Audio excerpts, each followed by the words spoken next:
Uno de los grandes desafíos de nuestro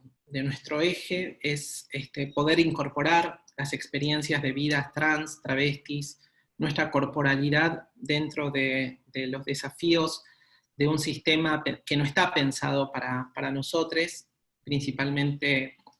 digamos, el sistema cisgénerico dentro de nuestras instituciones. Digamos, se habla, se materializa todo el tiempo el eje de la diferencia sexual, pensándolo de manera binaria, y no solamente marcando esa simetría, sino también invisibilizando nuestros recorridos, nuestras experiencias y nuestros modos de vida. Y en este punto, concretamente, el tema de la criminalización hacia las personas travestis y trans, yo creo que ahí lo que tenemos para poder empezar a dialogar de este tema es qué efecto tiene para nosotros hoy las políticas transfeministas, qué efectos tiene para nosotros hoy el eje de los cuerpos trans dentro de estas instituciones. Y creo que muchas veces se habla, y sobre todo en el último tiempo yo he hablado de que nuestro ministerio, nuestra posición política está basada en el transfeminismo del popular, principalmente el eje de las intersecciones. Pero si de intersecciones hablamos, justamente el tema de la criminalización de las personas trans es uno de los más inmediatos que tenemos.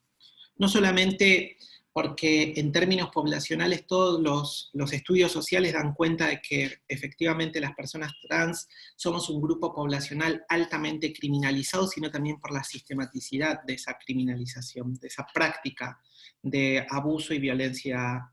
policial, institucional, y que efectivamente da cuenta de una desigualdad que vivimos de manera estructural.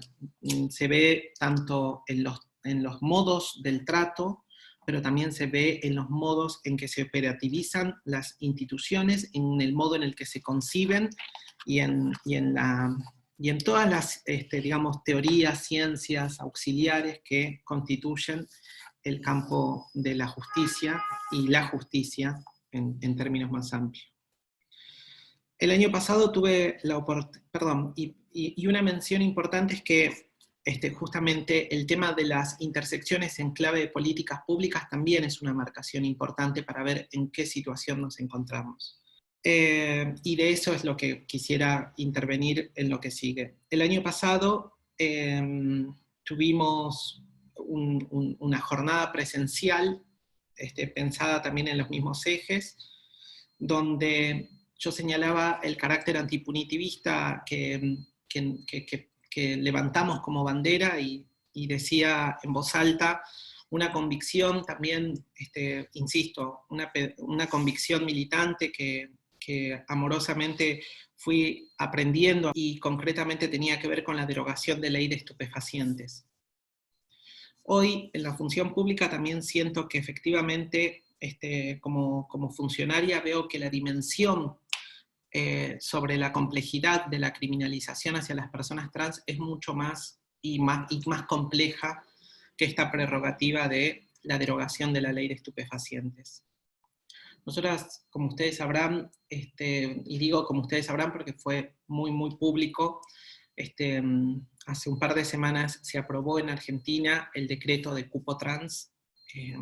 y concretamente uno de los puntos fundamentales es que para poder implementar el cupo trans nos encontramos con la situación de que hay personas, mucha cantidad de personas, toda la característica de nuestro grupo poblacional, digamos, en términos generales, cuenta con antecedentes penales. La ley de empleo público es una ley que pone una característica restrictiva sobre el tema de los antecedentes penales. Y lo que recibía, quizás más que como consulta, como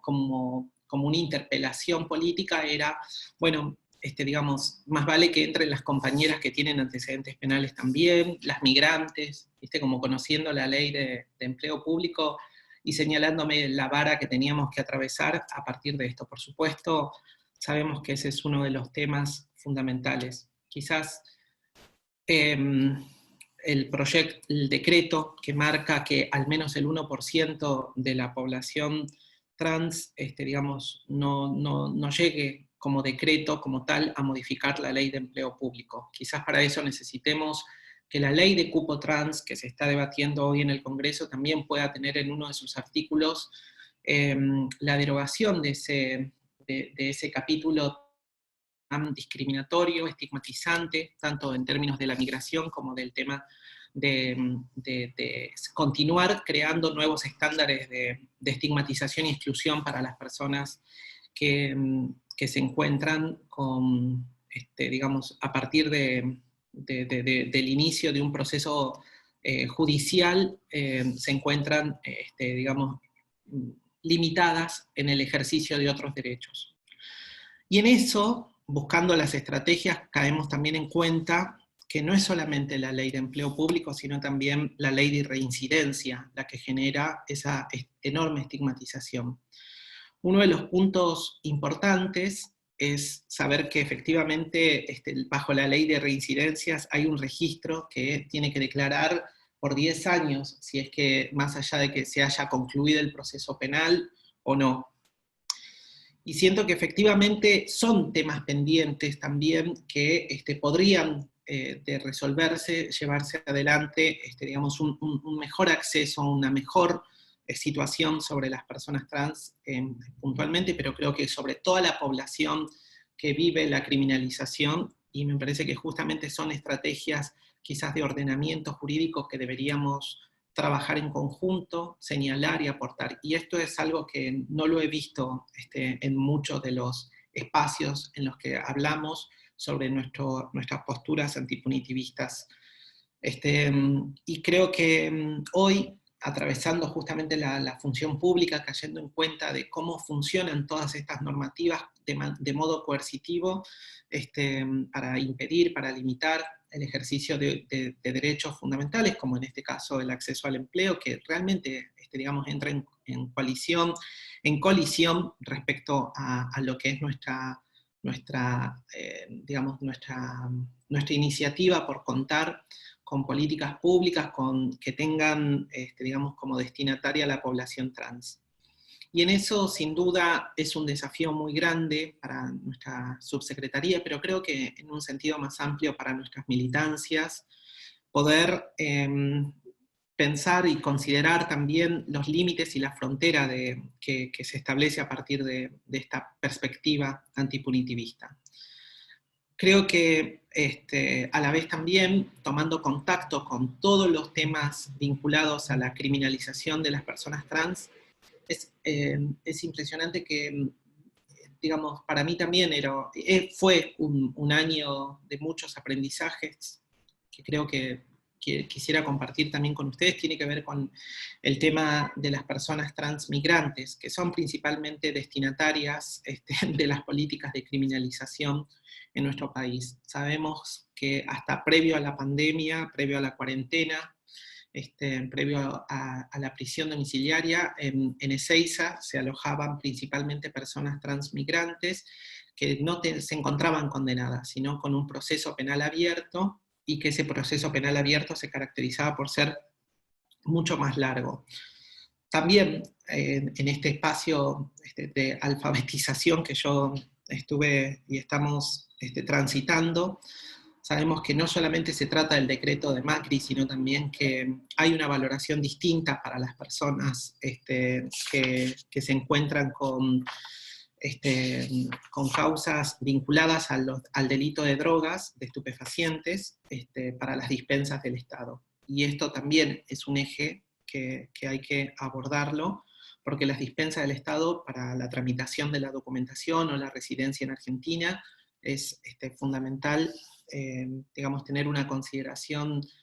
que no cree ese doble estándar entre lo que significa materialmente la implementación de estos temas. En eso lo que siento es que, lo que creo es que tenemos una agenda de adecuación y de ordenamiento jurídico muy importante. Creo que, digamos, es tomar conciencia en estos meses de la dimensión de asumir una agenda transfeminista en un Estado no solamente patriarcal, sino también punitivo, y que ese punitivismo además corta muchas de las herramientas que hay para poder abordar el tema de las intersecciones. En términos de política pública, digamos, es increíble la falta que hay sobre las personas, lo que se dicen, bueno, las personas que han transitado en los servicios penitenciarios. Patronato de liberados, concretamente no cuentan con planificación en términos de vivienda o proyectos laborales para las personas trans, para nadie, pero tampoco para las personas trans, con lo cual la pregunta es, bueno, ¿cuál es la salida frente a una estigmatización tan fuerte si no hay una política pública que aborde estos temas? Esos son los ejes con los que nosotras estamos abordando la cuestión, y creo que en eso, digamos, son más espacios de alianzas, de nuestras alianzas. Quizás estos son algunos de los temas que hacen a que realmente, digamos, todavía sea muy importante esas marcaciones, las marcaciones que hay, por ejemplo, por parte de la Procuración Penitenciaria concretamente sí, al Ejecutivo, y en ese escenario creo que hubo muchos avances y también algunos retrocesos importantes. Los avances fueron los vinculados a la Ley de Identidad de Género, los avances tienen que ver con el reconocimiento de la identidad, pero quizás también ahí es donde se nos escapa un poco el eje, cuando vemos que en paralelo, bajo criterios punitivistas, quizás solapadamente abordados por la diversidad en términos de organizaciones LGBT, aparece un enorme retroceso en términos de derechos cuando estamos sosteniendo la desfederalización en las intervenciones sobre delitos vinculados a estupefacientes, el abuso policial, y la brutal violencia de los sistemas judiciales, creo que realmente no pueden dispersarse bajo estos criterios de profunda amenaza sobre la población trans pobre en nuestro país. Necesitamos quizás en todo este escenario no solamente la exigencia al Estado en el rol en el que me toca, sino también seguir y continuar con otras estrategias y alianzas virtuosas, sobre todo en estos contextos brutales. No sé si ustedes también, para volver al tema del cupo, la Administración Pública Nacional, el decreto de nuestro presidente tiene cupo. En la Cámara Baja y en la Cámara Alta se crearon justamente también políticas vinculadas al cupo trans, y el gran ausente de todo esto es el ámbito judicial, y es justamente el punto donde creo que se sitúa, digamos, un eje muy importante en este espacio. Para ser más concreta, creo que realmente el eje del ámbito judicial es una de las enormes deudas en la democracia, en el ejercicio democrático de las ciudadanías travestis en nuestro país. Creo que tenemos oportunidades hermosas como poder pensar las políticas públicas desde el Ministerio de las Mujeres, Géneros y Diversidad. Podemos seguir continuando con nuestras luchas de organizaciones y marcándole la agenda al Estado, marcándonos la agenda a nosotros, pero también creo que efectivamente el Estado, cuando se piensa en la dimensión que tiene, tenemos que tener valoraciones concretas sobre cuáles son las emergencias frente a estos temas. Yo doy quizás algunas lecturas que hacen a estos últimos meses en torno a lo que fui encontrando en lo difícil que es la implementación de políticas públicas cuando hay una normativa que criminaliza, que estigmatiza y que refuerza la exclusión para las personas que han vivido digamos, de manera desigual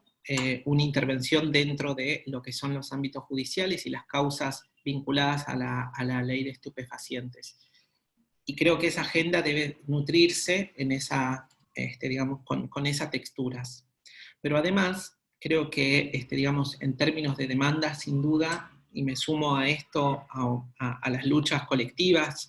que ya están iniciadas, que ya están, digamos, plantadas, y este es un espacio donde se resitúan, es justamente el tema del Poder Judicial, sobre todo pensando en la descriminalización de las personas trans. Esa es mi intervención, en algunos aspectos quizás más provocadora que en otros momentos, pero también creo que